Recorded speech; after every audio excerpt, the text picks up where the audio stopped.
Hey there, and welcome back to another episode of Up Next in Commerce. I'm Stephanie Postles, CEO of Mission.org, and today we're talking all about shipping. There are so many shipping solutions available to brands today, but are any of them truly easy, or transparent, or scalable? Laura Behrens Wu couldn't find one, so she and her business partner decided to build it themselves. However, this type of business model is not really a cakewalk. In the beginning, they faced rejections from a top accelerator and had to hear from many naysayers on why their business model would not work. Today, Shippo is valued at more than $1 billion, has thousands of customers, and is making shipping easier for all kinds of brands. How are they doing that? Find out on today's episode. Before we dive in, I want to give a quick shout out to our partners, Salesforce Commerce Cloud. They not only help make this podcast possible, but they are the #1 commerce platform. So go check them out at salesforce.com/commerce. Laura, welcome to the show. Thank you. It's great to be here. I'm super excited to dive into the world of shipping. I have not gone this deep before, so I know we're going to have a really good conversation, and it's probably going to be very eye-opening.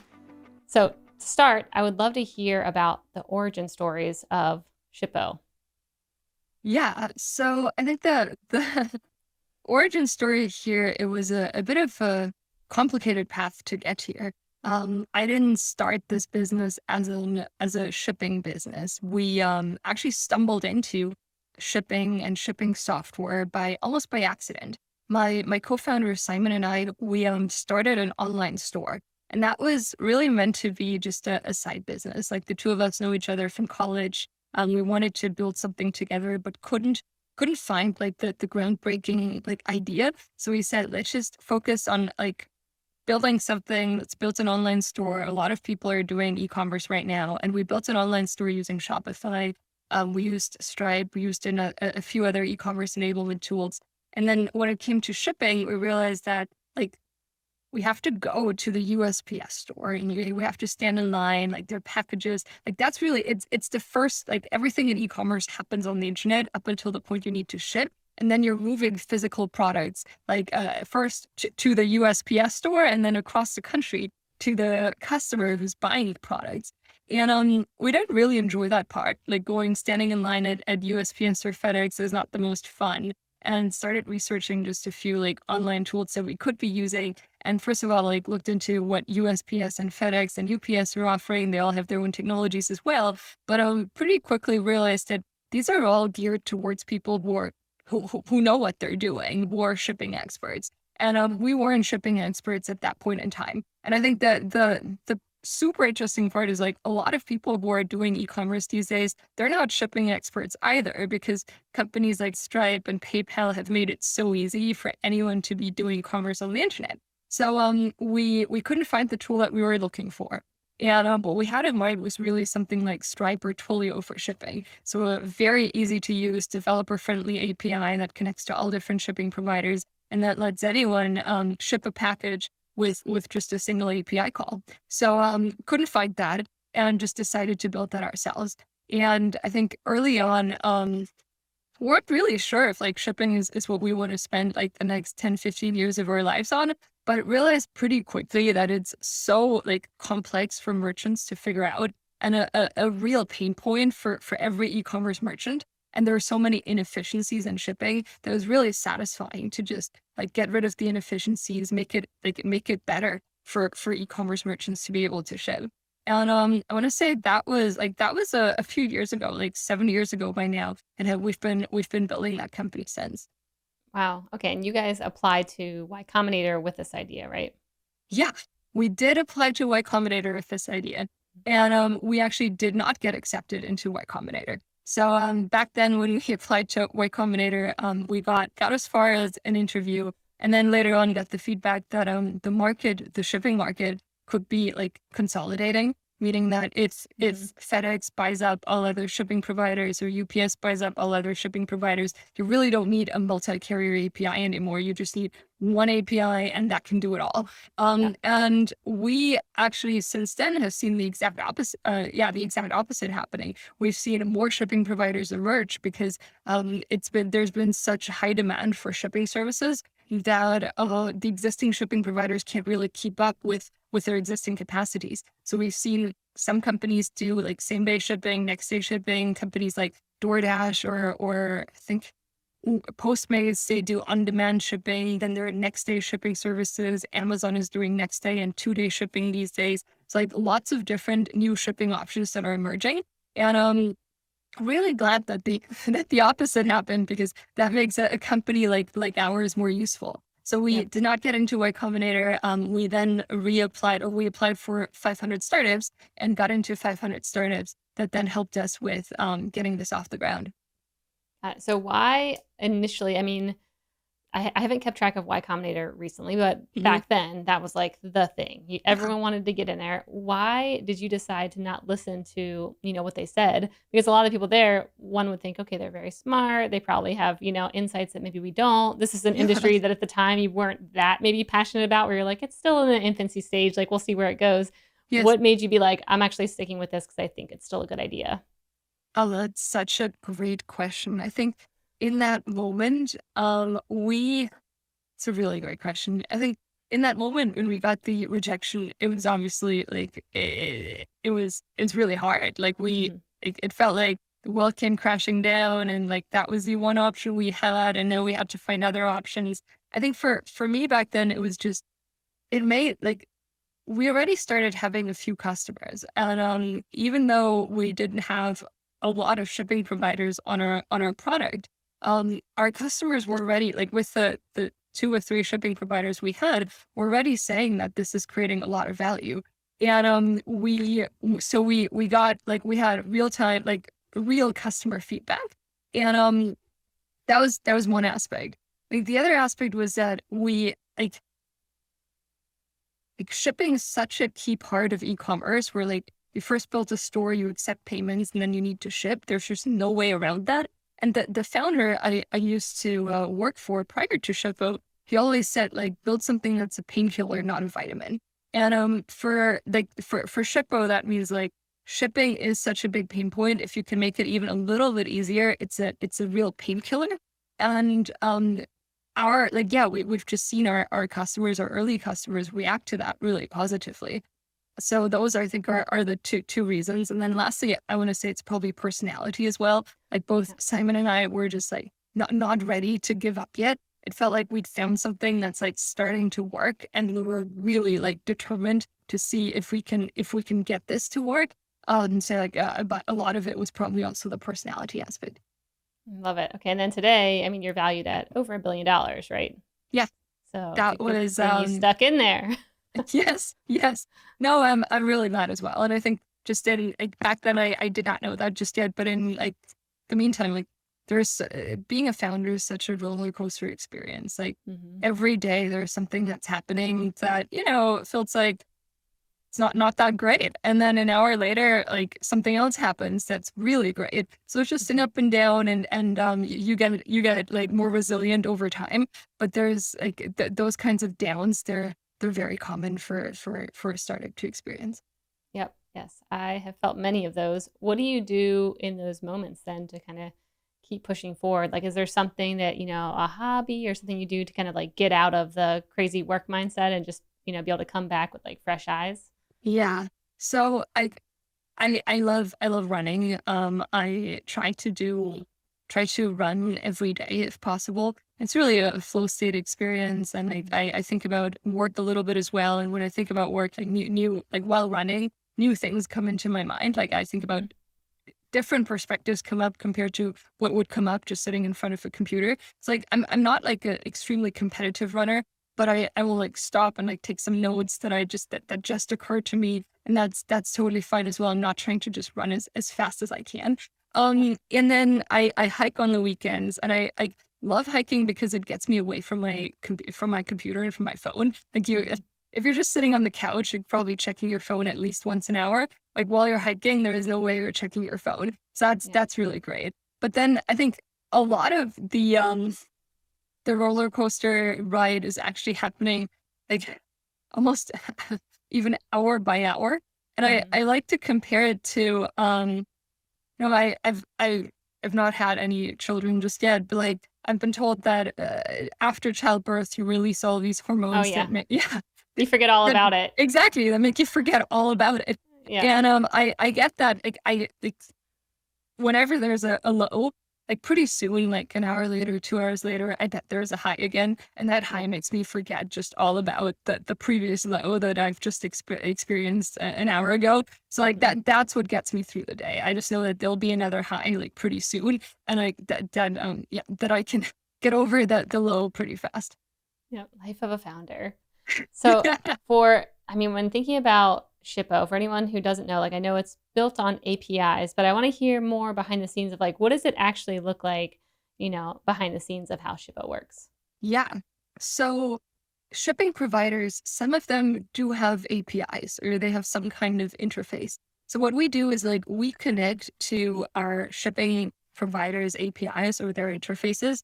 And for the majority of our shipping providers, we've built this abstraction layer that makes it like possible for us to be for our customers to be able to get access to any shipping provider with the same API call. We've also made sure that like we store most of our carriers' rates and our customers' rates locally. So even if upstream APIs are down, we're still able to retrieve shipping rates and make sure that warehouses and the operations continue running.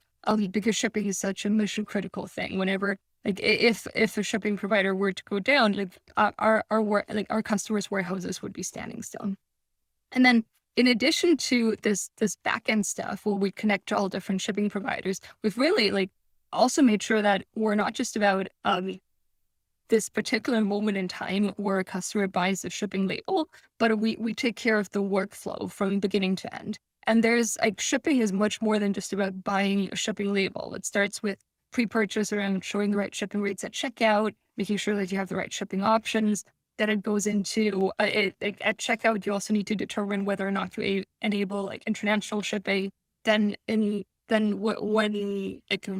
a customer buys something, you as a merchant need to figure out which shipping label to buy. So there are a lot of different shipping providers that are accessible to you, and you need to make sure that you're buying the right shipping label depending on whatever the consumer chose at checkout. Then after that, it's about tracking, insurance, returns. So we've built a platform on top of like all different carrier connections with shipping functionalities and shipping products that work end to end and work across all different shipping providers in the same way. So it sounds like before, if, I'm thinking I'm a brand and I'm selling things, a lot of that happens after the fact, after maybe the customer's already paid for it. So you might not always be accurately estimating Mhm. shipping or what the labels or all that. I mean, it Yeah. sounds like you kind of have to wing it if you don't have something constantly getting updated data constantly. Yeah. So I think there are multiple different ways to do this. So we do have a shipping rates at checkout product where we can make sure that our customers either set the right flat shipping rates or they have real-time shipping rates at checkout. Typically, we recommend that like real-time rates are a little bit complicated or too complicated for the consumer. Consumers should just always see the same thing. But then we make Yeah. sure that the flat rate that you have like covers all of your shipping costs. And but yes, you're totally right. Like a lot of merchants, they don't know what kind of shipping rate they should put into checkout. And then later on, they realize they actually charge too little and the shipping is more expensive. It eats into their margins. Or they realize they're charging too much and probably not getting the right conversion rates because consumers, they don't want to buy from your store if shipping is too expensive. I think that's like one other thing to bring up because like right now we're in an environment where Amazon and Amazon Prime have really raised the bar around what consumers think shipping should look like. And not everyone's operating at the scale of Amazon. Actually, the majority of merchants are not. And consumers are still expecting free and fast shipping from every store that they buy from. So that's just a mismatch of like expectations versus reality driven by this like one retail giant.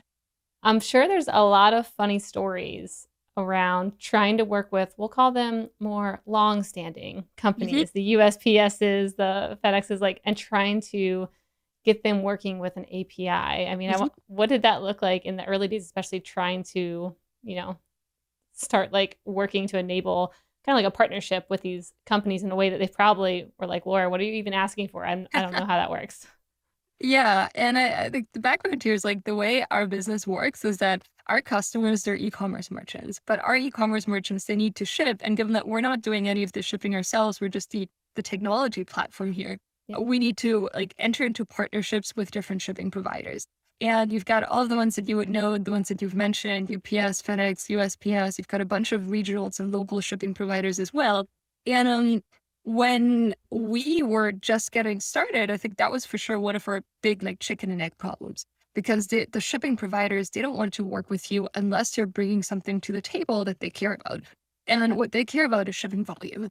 And at the beginning, we had like very little shipping volume, almost no shipping volume, Yeah. because how can we bring shipping Yeah. volume if we don't have shipping providers working with us? What can you bring to us, Laura? Yeah, Nothing at the moment, but big future value here.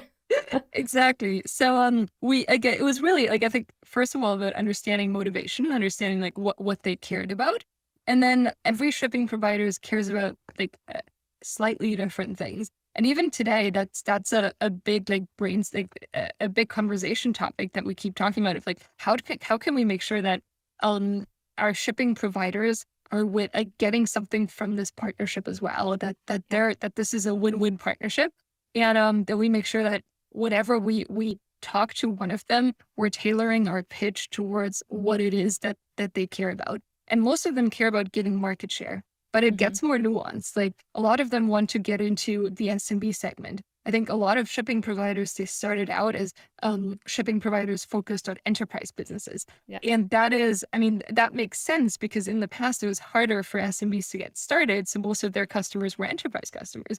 A lot of the more traditional shipping providers have been doing more B2B shipping, less B2C shipping. So that's new and different as well. So we like for that, like for these kinds of shipping providers, we typically try to pitch that like we have a very easy to use solution. So our customers, they tend to be SMBs. We do customer support for them. We acquire the customers. So we do the marketing, we do sales, and then customer support, customer success. And then over time our customers grow. And as they grow, they also grow with the shipping providers. But what really like makes the biggest difference is being able to show, like to back that story up with numbers. So to be able to show that this is working over time. The first shipping provider that actually took a leap with us was the USPS. And then over time, we're able to like use gather data through the partnership that was working, and then be able to make a case with other shipping providers as well. So I mean, I'm thinking about it from their perspective, like how can you say, okay, I might get you new customers if really it's more of the brand or the merchant who's maybe picking who they want to work with, or maybe it's different every day depending on what the rates are. Like it's never probably static, or it doesn't have to be. Like how can you be like, okay, UPS, I'm pointing out UPS because they sponsor one of our SMB podcasts. Yeah. And so I was like, I know they want to get into SMBs. Yeah. Like, okay, UPS, we have a lot of SMBs. And then what do you know? They're actually not going there. They're going to, FedEx or wherever because the rates are better that day, and maybe they don't have that much brand loyalty. Like how do you what did that look like convincing them behind the scenes? No, I think that's a great question. So I think it starts with like really the ease of use aspect. Like that's why merchants work with us. And that also means that when they sign up, they're like, it's ease of use of the technology, but also upon sign up, they don't want to like go to the UPS website or the FedEx website and sign up for a FedEx and UPS account and then like come back and plug it in to Shippo. They want to be able to just start shipping immediately within minutes. So a big part of the value that we're creating is being for merchants to be able to ship right away. And that means that we need to have some kind of like built-in accounts with the different shipping providers. And then like UPS is a great example because I think a lot of our SMB merchants would have assumed that UPS is more expensive, that this is more that this is a more expensive shipping option for them. But then when we know like that UPS wants to focus on SMBs, we can work with them on like what are some other shipping options that our customers have, what are the benchmarks there in terms of pricing, in terms of speed, and how do we make sure that when we show UPS on Shippo, it's a very competitive solution. And we have that data across our customers, and then we're able to help UPS position themselves properly. And so that's been with UPS really successful because I think our customers just by themselves wouldn't have signed up for UPS because they would have just assumed that it's too expensive for them. But by showing them the rates right away and by having the right rates like negotiated with UPS, actually like our customers love using UPS because it stands for quality and they don't need to go through any extra hoops to use that option. Yeah. So tell me about these new entrants that are kind of popping up. I mean, it was very exciting hearing you earlier when you were answering a different question and saying, hey, there's actually a lot of new players popping up in this industry to help with last mile delivery. Yeah. What are you seeing in that space? Because to me, I'm thinking, okay, the more of them, the more competitive they have to make everyone else, all the bars raising for all the shipping providers. But like, what are you seeing in that world? Yeah, so it is very hard to build a nationwide shipping provider on day one. That's just Yeah, impossible because kind of a you don't have challenge. the density. So a Yeah. lot of the new shipping providers that are emerging, they're focused on certain cities or certain regions, and then they do that city, that region really, really well. And that then means that these shipping providers, they're not trying to compete with a UPS nationwide. They're trying to compete like in California or even in San Francisco, in Mhm. Toronto, whatever the city is that they're operating in, and they're trying to like even they're sometimes getting even more narrow. Like they're trying to just make like same day shipping the best or Mhm. next day shipping the best. And so I think that works actually pretty well because then our customers, they might be using one shipping provider for their shipments within California, but assuming that they're based in California, but then another shipping provider to reach a customer in New York and another shipping provider to reach a customer in Germany or in France. And it gives them the best of both worlds. They're able to use the larger shipping providers for packages that go further, and then regional shipping providers for packages that stay local. And because of that, like specialization, like these shipping providers are competing, but they're competing on like certain Mhm. dimensions, not across the board. Are they mostly just competing with the time aspect, or is it also price, or is it something else that they're adding to their advantage? It's a mix. So it is for sure time, it is price. If you're just focused on next day shipping and not like 7 day shipping, then you can do next day shipping really, really well.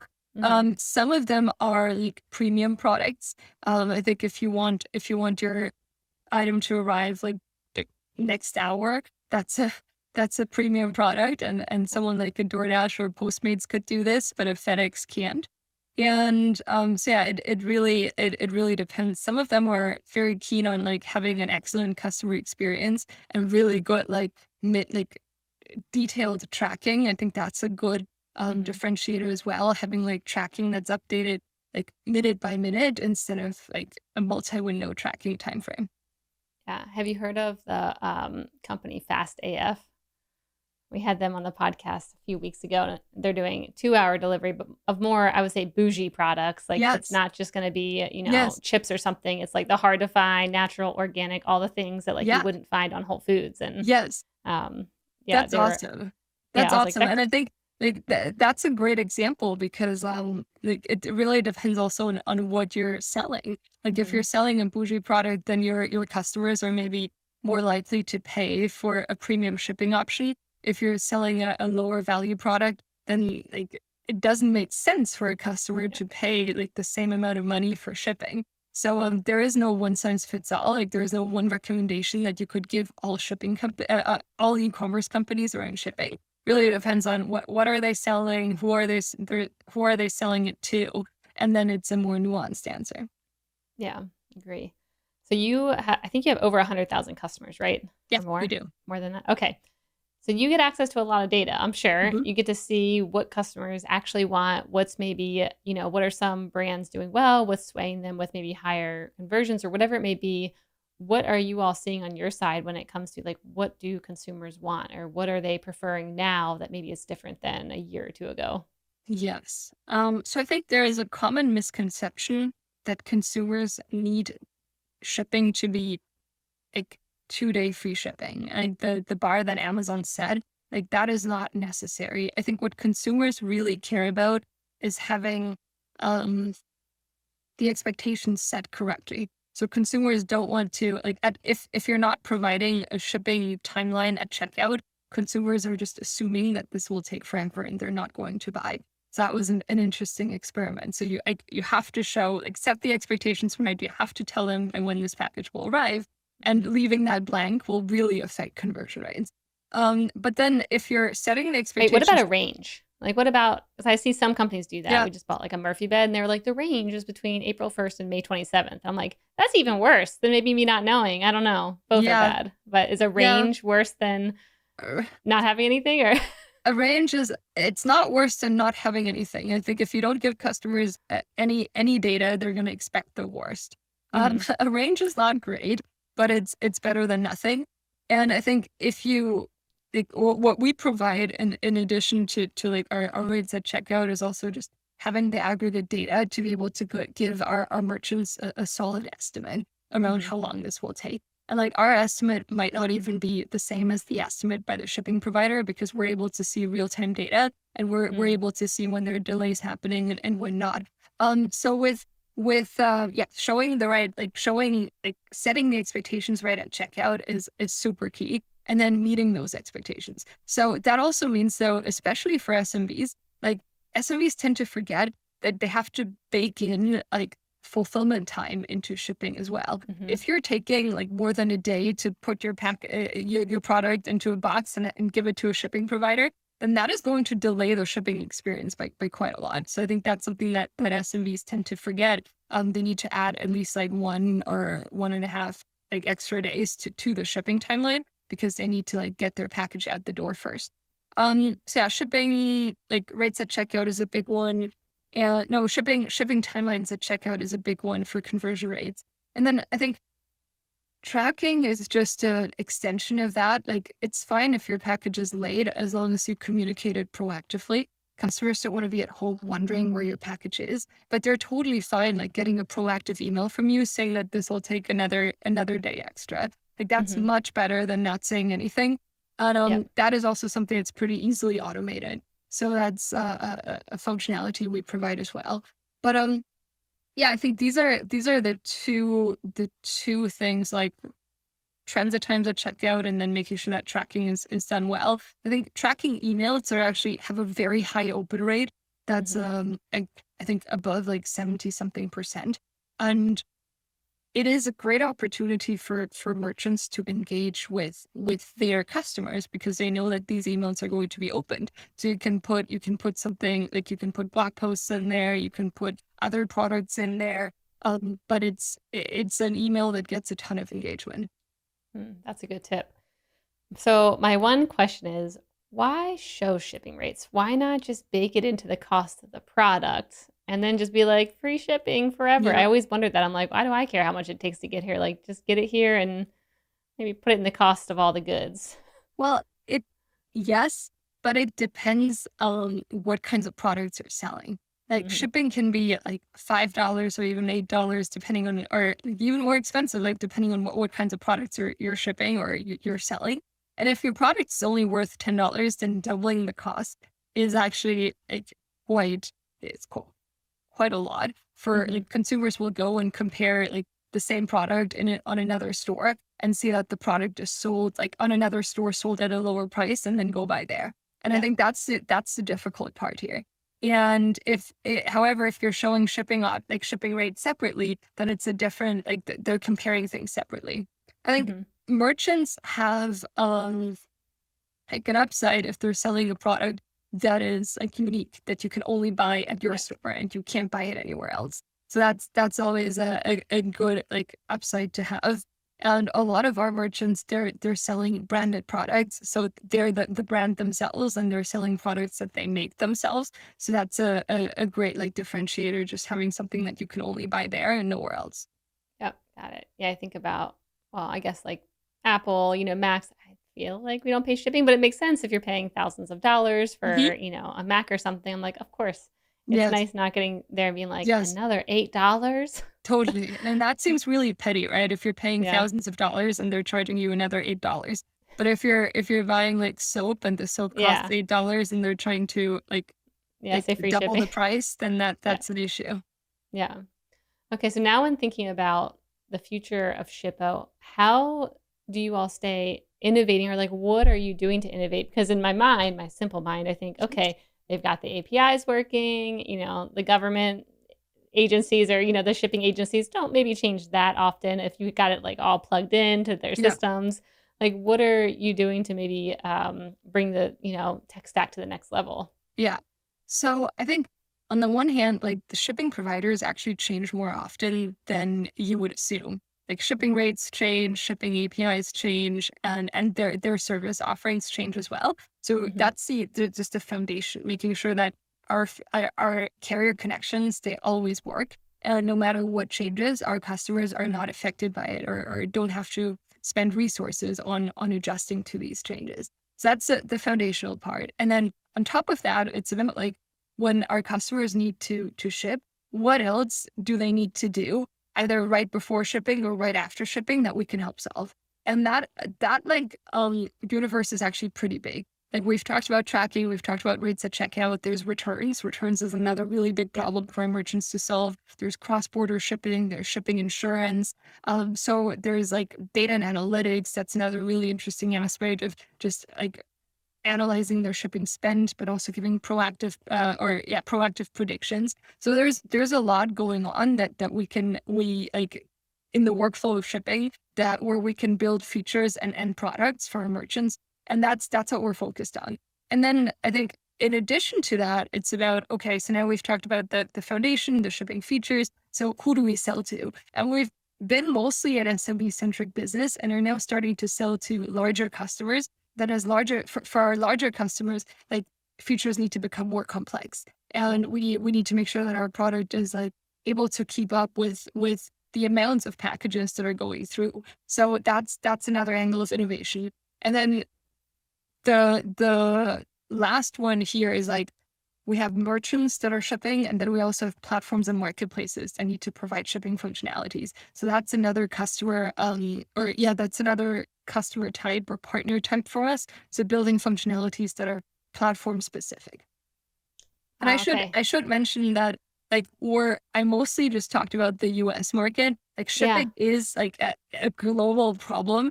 Like when you buy on the internet, you don't really know if your product is, or the inventory is located in the US, maybe it's in China, maybe you're buying from a store that's in Europe, and then shipping is just what connects that merchant to you. And so we look at shipping as like it is a global problem. And every country has a handful of different shipping providers, has a bunch of like local specifications that we need to adjust to as we're launching in new countries. Oh man, I can already think about all the projects to come, and yeah, you all are definitely well positioned to solve all of them. So that's, yeah, super exciting. Okay, let's shift over to the lightning round. The lightning round is brought to you by Salesforce Commerce Cloud. This is where I ask you a question and you have a minute or less to answer. Are you Cool. ready, Laura? Okay. When was the last time you tried something new?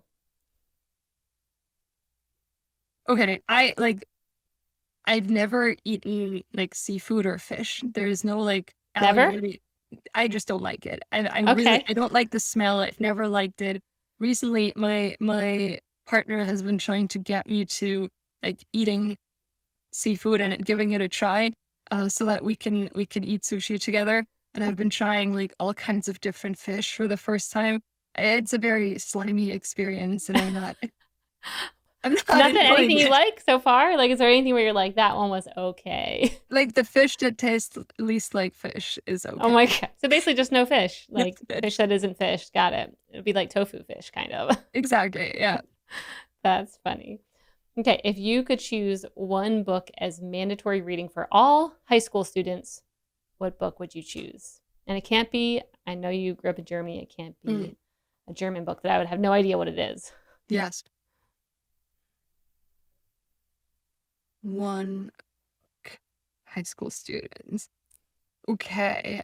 So let's see. Like, I think like a book that I read pretty early in my entrepreneurial career that I loved was Shoe Dog. And Mm-hmm. I like So that good. because it's like an easy entry level book into like nonfiction. It reads almost as fiction. And, like I found that to be super enjoyable because as a kid I've always read fantasy and sci-fi and didn't really enjoy like nonfiction businessy type books. When I Yeah. read that, like that was pretty like exciting and inspiring, and I really like enjoyed it from like a auto like I think is autobiography or Yeah. biography, like from that sort of perspective. Yeah. And that later then inspired me to read more like businessy books. Wow, that is a good one. That's one of my favorites too. That's a great answer. What's a life lesson that you learned the hard way? Yeah, I on that one, I think when I just started or when Shippo was pretty early, I was like fairly young as well and still trying to figure out just like who I am as a person, but also how I show up as a leader. I think I have back then heard a lot from, or a few times from people actually within the company that, they want me to show up a slightly different way. They like, I'm not, like, they've seen other leaders and like referencing like Mark Zuckerberg or Steve Jobs, like show up in certain ways. And my thought was, okay, like if I wanted to be a good CEO, I have to be more like Mark Zuckerberg or more like Steve Jobs. And I think what I've learned the hard way is that that really does not work. Like in order to be a great leader, a good CEO, you have to be authentic. You can't like pretend to be someone else at work every single day. And you have to like just be able to be yourself and like be true to yourself. I think that's taken me a while to like figure out and a while to like be able to do that. And yeah, I think it was I don't know if it was a hard lesson, but it was just a good lesson to learn. Love that. That is a great way to wrap this interview. Laura, thank you so much for coming on the show today. It's been such a pleasure. Where can all the commerce founders and CEOs and everyone listening learn more about Shippo? I'm on Twitter. Shippo is on Twitter. I'm just Laura at Laura Behrens Wu. Shippo is at Shippo. And then the website is goshippo.com. Awesome. Thank you, Laura. Thank you. You can learn more about Salesforce Commerce Cloud by visiting salesforce.com/commerce.